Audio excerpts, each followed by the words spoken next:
नमस्कार, मैं हूँ रीमा शर्मा। स्वागत है आपका मर्दर हिंद 24 न्यूज पर। आप देख रहे हैं 2 बजे की देश दुनिया की खबरें विस्तार से। किसान मैकेनिक के बाद अब कुली के अवतार में नजर आए राहुल गांधी। बोझा उठाते हुए वीडियो वायरल। भारत जोड़ो यात्रा के दौरान उन्हें तपस्वी के रूप में पेश किया गया था। 2019 के चुनाव के समय राहुल गांधी जनेऊधारी ब्राह्मण के अवतार में नजर आए थे। बीते कुछ दिनों में उन्हें मैकेनिक की तरह बाइक सुधारते, खेतों में धान रोपते, ट्रक ड्राइवर के साथ सवारी करते देखा गया। अब राहुल गांधी कुली के भेष में नजर आए हैं। दरअसल राहुल गांधी आज गुरुवार को दिल्ली के आनंद विहार रेलवे स्टेशन पर पहुंचे और कुलियों से मिले। इस दौरान उन्होंने कुलियों वाले कपड़े भी पहने और सिर पर सामान उठाते वक्त लाल कुली शर्ट के साथ हाथ पर एक बैज भी बांधा। एक वायरल क्लिप में कुलियों को राहुल गांधी को घेरते हुए देखा जा सकता है। जब वह उनके सिर पर ट्रॉली बैग रखते हैं, राहुल बैग सिर पर रखते हैं और कुलियों के बीच से अपना रास्ता बनाते हैं। इस दौरान कुली राहुल गांधी जिंदाबाद के नारे लगाते हैं। एक अन्य क्लिप में कांग्रेस नेता को लाल शर्ट पहने हुए दिखाया गया, जबकि एक कुली उनकी बाह पर एक बैज बांध रहा है। रेबीज के कारण हर साल होती है लाखों मौतें। 15 साल से कम उम्र के बच्चों की संख्या सबसे ज्यादा। WHO की रिपोर्ट। रेबीज एक ऐसी बीमारी है जिसे वैक्सीन के जरिए रोका जा सकता है। ये वैक्सीन हर जगह आसानी से मौजूद है। इसके बावजूद रेबीज के कारण हर साल दुनिया भर में लाखों लोगों की मौत होती है। WHO ने हाल में रेबीज को लेकर फैक्ट शीट जारी की, जिसमें बताया गया कि रेबीज से होने वाली 40% से ज्यादा मौत 15 साल से कम उम्र के बच्चों की होती है। रेबीज एक ऐसी बीमारी है जो कुत्ते, बंदर, बिल्ली आदि जानवरों के काटने से फैलती है। यह सभी जानवर ऐसे हैं जो घरों में सबसे ज्यादा पाले जाते हैं। आपको जानकर हैरानी होगी कि रेबीज के 99% मामले पालतू कुत्तों के काटने से फैलते हैं। रेबीज 100% जानलेवा बीमारी है, यानी अगर किसी व्यक्ति को रेबीज हो जाता है तो उसे बचा पाना लगभग असंभव है। इसके बावजूद लोग इस बीमारी को लेकर लापरवाही बरतते हैं। इसका बड़ा कारण यह भी हो सकता है कि लोगों को रेबीज के बारे में पर्याप्त जानकारी नहीं है। दिल्ली, NCR समेत इन राज्यों में होगी भारी बारिश। मौसम विभाग ने जारी की चेतावनी। देश के कई राज्यों में भारी बारिश जारी है। भारी बारिश से कई राज्यों में बाढ़ जैसे हालात पैदा हो गए। इस बीच भारतीय मौसम विभाग ने अगले कुछ दिनों के भीतर भारी बारिश को लेकर अलर्ट जारी किया। मौसम विभाग ने कहा कि कम दबाव के कारण अगले 3 दिनों में पूर्वी और मध्य भारत में भारी बारिश की संभावना है। मौसम विभाग ने कहा कि आज दिल्ली, NCR में कुछ जगहों पर हल्की बूंदाबांदी हो सकती है। मौसम विभाग के मुताबिक राष्ट्रीय राजधानी दिल्ली में आज अधिकतम तापमान 36 डिग्री और न्यूनतम तापमान 27 डिग्री रहेगा। उत्तर प्रदेश वाहन मालिकों को झटका। लखनऊ का सफर हुआ महंगा। NHAI ने बढ़ाई फरीदपुर टोल की दरें। NHAI के प्रोजेक्टर डायरेक्टर BP पाठक के मुताबिक रोजा बाईपास चालू होने से राष्ट्रीय राजमार्ग पर 10 किलोमीटर का सफर बढ़ा है, इसलिए टोल की दरों को संशोधित किया गया। उत्तर प्रदेश के बरेली लखनऊ हाईवे से सफर करने वाले वाहन मालिकों के महंगाई का झटका लगा है। हाईवे पर स्थित फरीदपुर टोल प्लाजा पर NHAI ने टोल टैक्स की नई दरें लागू कर दी। ऐसे में शाहजहांपुर, सीतापुर, लखनऊ का सफर करना महंगा हो गया। आंकड़ों के मुताबिक 24 घंटे में यहां से 18,000 से ज्यादा वाहन गुजरते हैं। औसतन 30 लाख रुपए प्रतिदिन टोल टैक्स जमा करता है। तो टैक्स में बढ़ोतरी के बाद 34 लाख रुपए प्रतिदिन वसूली होगी। हालांकि टोल प्लाजा से 20 किलोमीटर के दायरे में रहने वाले लोगों के लिए मासिक पास की दर 330 रुपए ही रहेगी। इसमें कोई बढ़ोतरी नहीं की गई है। राहुल गांधी के नई दिल्ली रेलवे स्टेशन आने की संभावना देख चमकाया गया रेलवे स्टेशन। रंगाई के साथ विश्राम गृह में लगे पंखे। कांग्रेस नेता समय समय पर जनता के बीच जाते रहते हैं, जिस कड़ी में वह गुरुवार को आनंद विहार रेलवे स्टेशन कुलियों से मिलने गए। हालांकि उनके आने की संभावना को देखते हुए दिया गया और कई वे काम किए गए जिसकी काफी समय से मांग की जा रही थी। राजधानी के आनंद विहार रेलवे स्टेशन पर गुरुवार सुबह करीब 8:30 बजे कांग्रेस नेता राहुल गांधी अचानक पहुंचे और वहां कुलियों से मुलाकात की।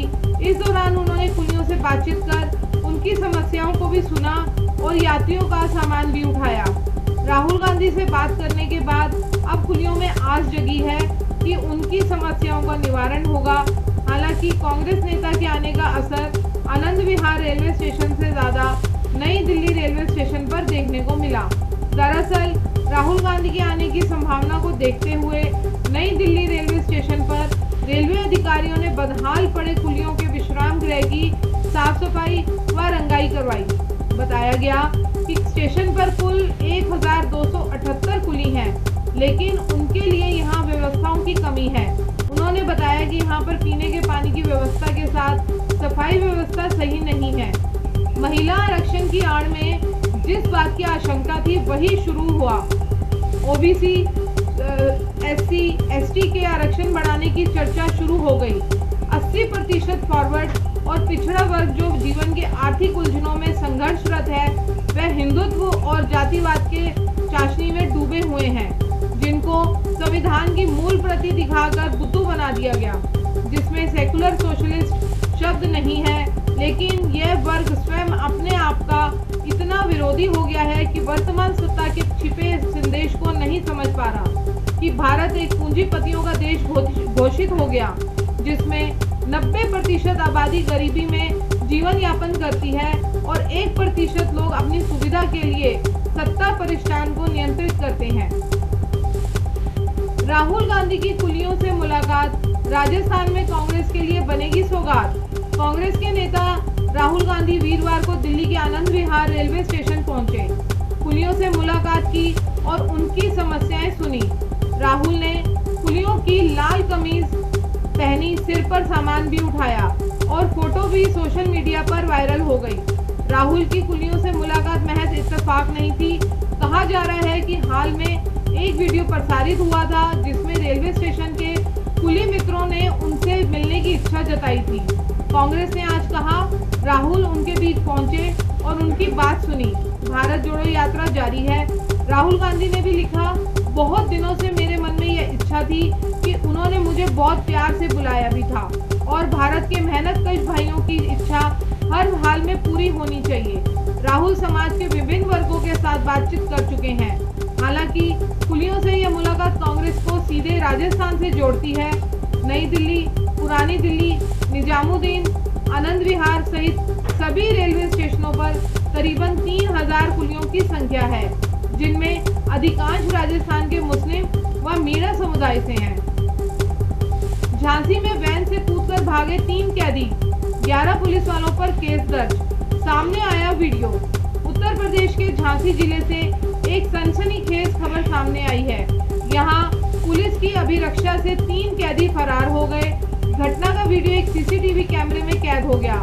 हालांकि अधिकारियों ने इस मामले में लापरवाही को देखते हुए 11 पुलिसकर्मियों के खिलाफ केस दर्ज कराया। साथ ही एसएसपी ने फरार कैदियों को पकड़ने और मामले की जांच के लिए टीम का गठन कर दिया। पुलिस की टीमें फरार कैदियों के रिश्तेदारों के घर पर दबिश दे रही हैं। फरार कैदियों की पहचान ग्वालियर जिला निवासी शैलेंद्र, सागर जिला निवासी गया प्रसाद और शिवपुरी जिला निवासी बजेंद्र सिंह के रूप में हुई है। उधर लापरवाही बरतने पर एसएसपी ने 3 दरोगाओं और उन सिपाहियों को सस्पेंड करते हुए उनके खिलाफ केस दर्ज कराया गया। दक्षिण पश्चिम दिल्ली के डीएम हेमंत कुमार हटाए गए। सीबीआई करेगी भ्रष्टाचार की जांच। बामनोली गांव में एक जमीन मालिक को लाभ पहुंचाने के मामले में जिला मजिस्ट्रेट हेमंत कुमार को पद से हटा दिया गया। उपराज्यपाल ने डीएम के खिलाफ अनुशासनात्मक कार्रवाई करते हुए केंद्रीय गृह मंत्रालय को सूचना भेजी है। साथ ही आगे की जांच के लिए मामला सीबीआई को भेजने की मंजूरी भी दे दी। हेमंत पर आरोप है कि उन्होंने भारतीय राष्ट्रीय राजमार्ग प्राधिकरण की ओर से अधिग्रहित की जा रही 19 एकड़ भूमि के लिए तय हुए मुआवजे को खारिज कर दिया। इस कारण जमीन के दाम बढ़ गए। एलजी के निर्देश पर सेवा विभाग ने हेमंत को हटाकर विशेष सचिव बनाया है। उनकी जगह लक्ष्य सिंघल को दक्षिण पश्चिम जिले का डीएम बनाया गया। दिल्ली को गैस चैम्बर नहीं बनने देगी केजरीवाल सरकार। विंटर एक्शन प्लान पर काम शुरू। खेतों का सर्वे। दिल्ली सरकार ने पराली जलाने से होने वाले प्रदूषण को रोकने के लिए तैयारी शुरू कर दी है। सरकार ने पराली को गलाने के लिए खेतों में बायो डिकम्पोजर का छिड़काव करने का फैसला किया है। यह छिड़काव पूरी तरह मुफ्त होगा। पर्यावरण मंत्री गोपाल राय ने गुरुवार को बायो डिकम्पोजर के छिड़काव को लेकर कृषि विभाग के अधिकारियों के साथ बैठक की। उन्होंने अधिकारियों को खेतों का सर्वे करने का निर्देश दिया। बायो डिकम्पोजर के छिड़काव के लिए 11 टीमों का गठन किया गया। बैठक के बाद गोपाल राय ने बताया कि दिल्ली में सर्दियों के दौरान होने वाले प्रदूषण के समाधान को लेकर विंटर एक्शन प्लान पर काम शुरू हो गया। प्रदूषण कम करने के लिए 15 बिंदुओं पर फोकस करते हुए अलग अलग विभागों के साथ मिलकर एक संयुक्त योजना बन रही है। उसी में पराली भी शामिल है, जिसके जलाने से दिल्ली में प्रदूषण बढ़ता है। डॉक्टर शिरीष भुले को राष्ट्रवादी युवक कांग्रेस दिल्ली एनसीआर प्रदेश के महासचिव व डॉक्टर सेल कन्वेनर बनाया गया। डॉक्टर शिरीष भुले ने हमारे संवाददाता से बातचीत में बताया कि पार्टी 2024 के लोकसभा चुनाव महंगाई, बेरोजगारी, गिरती आय, सांप्रदायिकता, विकास के मुद्दों पर चुनाव लड़ेगी। महिला आरक्षण बिल पर बोलते हुए उन्होंने कहा कि निस्संदेह ये बिल महिलाओं के हक में है, लेकिन निर्भर करता है कि सरकार की नीयत कितनी साफ है। कब तक इस बिल को लागू किया जाता है, क्योंकि लोकसभा में बिल पास हो जाने से बिल लागू नहीं हो जाता। उसको लागू करने के लिए बहुत सारी नियमावली है, जिनमें से होकर बिल को गुजरना पड़ता है, जैसे कि जाति गणना, जनगणना, परिसीमन, लोकसभा विधानसभा को चिन्हित करना, सीटों का निर्धारण करना इत्यादि। इन क्रियाओं में लगभग अगर सरकार की नीयत साफ हो और तुरंत प्रभाव से इन पर काम किया जाए, तब भी इनको करने में लगभग 10 साल लग जाएंगे। तो देखा जाए, अभी तो दूर की बात है कब ये बिल लागू होगा, कब धरातल पर आएगा और कब आधी आबादी को इसका लाभ मिलना शुरू होगा। अभी तो ये बिल एक जुमला ही लगता है। इसी के साथ हमें दीजिए इजाजत। नमस्कार। आप देश दुनिया की ताज़ा खबरें देखने के लिए हमारी वेबसाइट www.murderhind.com को भी लॉगिन कर सकते हैं। आप हमें फेसबुक और इंस्टाग्राम पर भी फॉलो कर सकते हैं। धन्यवाद।